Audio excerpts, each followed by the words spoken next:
اب دو اسوے ہیں، میں نے آپ سے عرض کی کہ اچھائی اور برائی ہر دور میں رہی ہے۔ اللہ کے حکم کی اطاعت اور اللہ کے حکم کی نافرمانی، یہ دونوں چیزیں بھی ابتدا سے پائی جاتی ہیں۔ اللہ پاک نے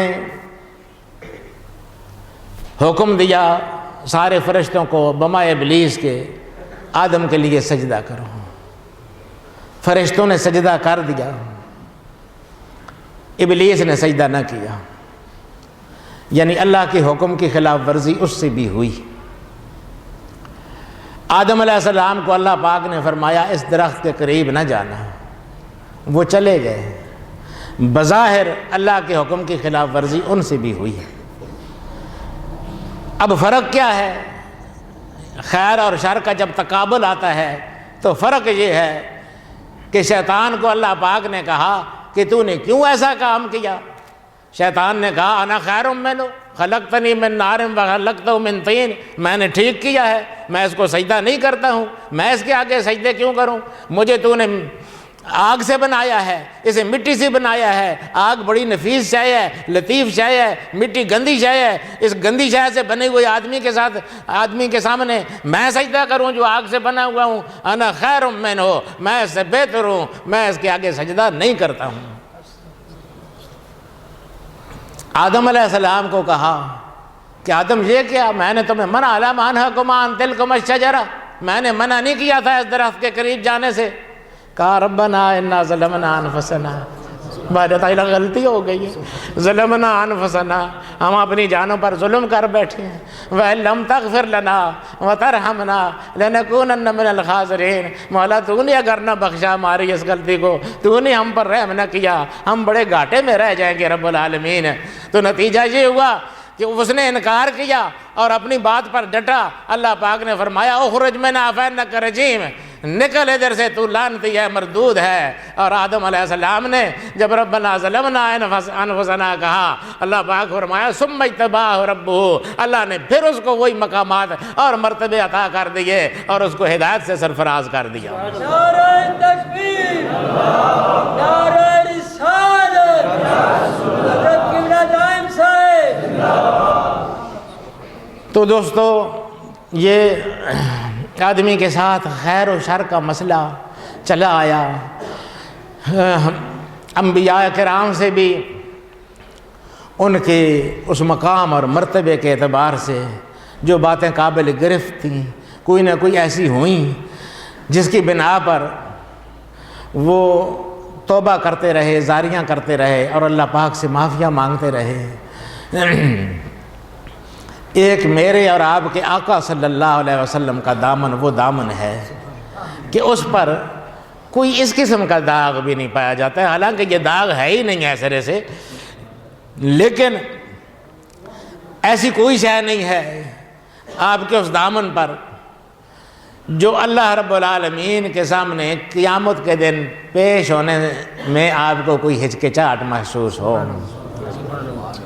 سب کے ساتھ ہے کوئی نہ کوئی مسئلہ، ٹھیک ہے، ان کے مقام اور مرتبے کے اعتبار سے ہے، لیکن جب لوگ جائیں گے انبیاء کے پاس تو وہ اپنی یہی باتیں بیان کریں گے۔ آدم علیہ السلام یہی عرض کریں گے کہ میں نے تو اس طرح سے کیا تھا، مجھے منع کیا گیا تھا درخت کے قریب جانے سے، میں پھر چلا گیا تھا، میں نے اسے استعمال کر لیا تھا۔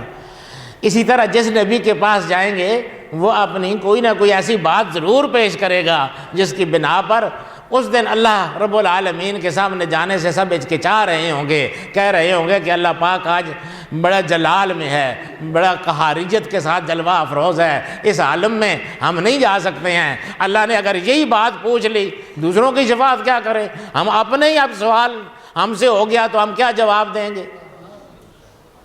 اور آخر لوگ پھرتے پھرتے حضور صلی اللہ علیہ وسلم کے پاس آئیں گے اور سارے انبیاء کرام میں یہ واحد ہستی ہیں جو یہ کہیں گے انا لہا، ہاں اس کام کے لیے تو مقرر ہی اللہ نے مجھے کیا ہے، میں تو ہوں اس کام کے لیے، میں جاتا ہوں شفاعت کے لیے تمہارے لیے۔ نعرہ تکبیر، نعرہ رسالت، نعرہ رحمت للعالمین۔ تو حضور صلی اللہ علیہ وسلم پھر جا کے شفاعت کریں گے۔ اور علماء نے لکھا ہے کہ یہ لوگ جو ادھر ادھر پھریں گے اللہ پاک ان کے دل میں ڈالے گا تب ہی پھریں گے، اور یہ پہلے ہی حضور صلی اللہ علیہ وسلم کے پاس کیوں نہیں آ جاتے ہیں؟ اللہ پاک ان کے دل میں پہلے ہی یہ ڈال دیتا کہ جاؤ حضور صلی اللہ علیہ وسلم کے پاس، تو ادھر آ جاتے بجائے آدم علیہ السلام کے پاس جانے کے۔ ایسا کیوں اللہ پاک نے ان کے دل میں ڈالتا رہا کہ کبھی وہ آدم کے پاس جاتے ہیں، کبھی کس کے پاس جاتے ہیں، کبھی کس کے پاس جاتے ہیں علیہ السلام، تمام انبیاء پر صلوات و سلام ہو، کبھی نوح کے پاس جاتے ہیں، کبھی موسیٰ کے پاس جاتے ہیں۔ ایسا کیوں کرایا اللہ پاک نے؟ علماء فرماتے ہیں اس لیے کرایا کہ لوگوں ساری دنیا پر اولین آخرین پر یہ بات واضح ہو جائے کہ میرے محبوب کی کیا شان ہے۔ یہ سارے انبیاء اللہ پاک کے دربار میں جانے سے ہچکچا رہے ہیں، اور اس ساری کائنات میں واحد ہستی میرا محبوب ہے جو بے دھڑک میرے دربار میں آنے کے لیے تیار ہے۔ نعرہ تکبیر، نعرہ رسالت، شان شفیع المذنبین۔ خلیل و نجی مسیح و صفی سبھی سے کہیں بھی بنی نہیں بنتی ہے، کہاں بن سکتی ہے؟ ان سے کہا، حضرت خلیل سے کہا، حضرت مسیح سے کہا، نجی اللہ حضرت نوح علیہ السلام ہے ان سے بات کہی، صفی اللہ حضرت آدم علیہ السلام ہے ان کے آگے رونا رویا، کہیں بھی بنی کوئی بات بنی؟ کہیں بن سکتی نہیں ہے۔ یہ بے خبری، یہ اس وقت تک کیسی بے خبری ہے کہ خلق پھری کہاں سے کہاں، دنیا کہاں سے کہاں پھری، کس لیے پھری؟ تمہارے لیے۔ آنا آقا آخر میں آپ ہی کے پاس تھا، لیکن اللہ نے سب کو پاس پھرایا تاکہ پتہ چلے کہ یہ وہ دن ہے کہ اس دن کوئی کام نہیں آ سکتا ہے سوائے شفیع المذنبین صلی اللہ علیہ وسلم کے۔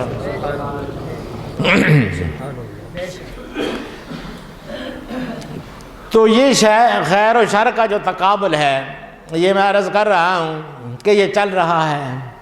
ہر انسان اپنے طور پر کوئی نہ کوئی غلطی، کوئی نہ کوئی گناہ اس سے سرزد ہو ہی جاتا ہے، اور جب وہ گناہ سرزد ہو جاتا ہے اس میں شیطان کا اس حد تک عمل دخل تو ہوتا ہے کہ شیطان اس کو برائی کی طرف رغبت دلاتا ہے، لیکن بنیادی طور پر کام اس کا اپنا ہوتا ہے۔ حضرت علی کرم اللہ وجہہ سے کسی نے پوچھا کہ جی بندہ مختار ہے یا مجبور ہے؟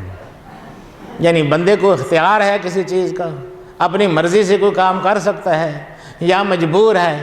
یعنی اللہ پاک نے جو کچھ اس کے لیے لکھ دیا، مقرر کر دیا، اس میں وہ کچھ نہیں کر سکتا ہے، کوئی تبدیلی، کوئی رد و بدل، کوئی اس میں ادھر ادھر نہیں ہو سکتا ہے، کسی قسم کی اس سے اختلاف نہیں کر سکتا ہے۔ وہ بندہ مجبور ہے